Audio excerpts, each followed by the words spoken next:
Juru bicara Kementerian Pekerjaan Umum dan Perumahan Rakyat (PUPR) Endra S. Atmawijaya mengatakan, pihaknya akan melakukan kegiatan pengembangan lahan (land development) dan penyiapan kafling di Ibu Kota Nusantara atau IKN Nusantara, Kalimantan Timur. Khususnya zona 1B dan 1C kawasan inti pusat pemerintahan KIP pada semester pertama 2023.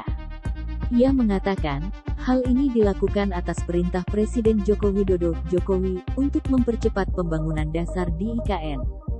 Adapun zona 1B di IKN Nusantara adalah kawasan pusat edukasi, pelatihan, pengembangan sumber daya manusia, dan hunian. Sementara zona 1C berfungsi utama sebagai pusat kesehatan dan hunian. Pada semester pertama atau triwulan pertama tahun depan antara Maret sampai Juni, itu mudah-mudahan sudah ada kegiatan land development, penyiapan kafling di 1B dan 1C itu yang kita utamakan, kata Endra saat ditemui di gedung PUPR, Jakarta, Kamis, tanggal 1 Desember tahun 2022, dilansir dari kompas.com. Endra mengatakan, untuk mempercepat pengembangan di zona 1B dan 1C, pihaknya telah mengirimkan surat kepada Kementerian Keuangan Kemenkeu terkait penambahan anggaran. Kita sudah bersurat ke Kemenkeu untuk dialokasikan anggarannya 2023, ujarnya.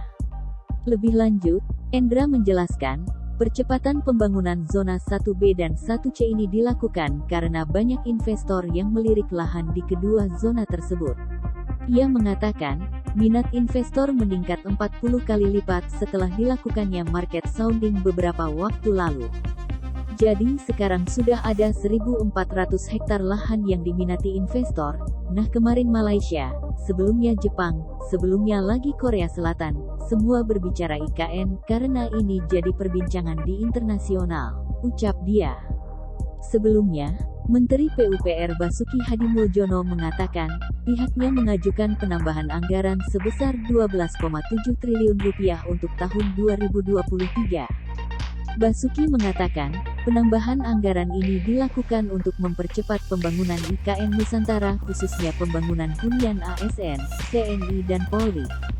Kami telah mengirim surat ke Kemenkeu, kebutuhan anggaran pembangunan IKN Nusantara pada 2023 sebesar Rp12,7 triliun untuk pembangunan jalan kerja logistik dan akses jalan KIP dan pembangunan hunian ASN TNI dan Polri, kata Basuki dalam rapat kerja Komisi V di Gedung DPR, Senayan, Jakarta, Senin, tanggal 28 November tahun 2022. Basuki mengatakan, banyak investor yang ingin bekerja sama dalam pembangunan IKN Nusantara usai dilakukannya market sounding pada Agustus tahun 2022. Karenanya, kata dia, Presiden Joko Widodo meminta percepatan pembangunan IKN Nusantara tidak hanya di kawasan inti pemerintah pusat KIP 1A, namun juga kawasan 1B dan 1C.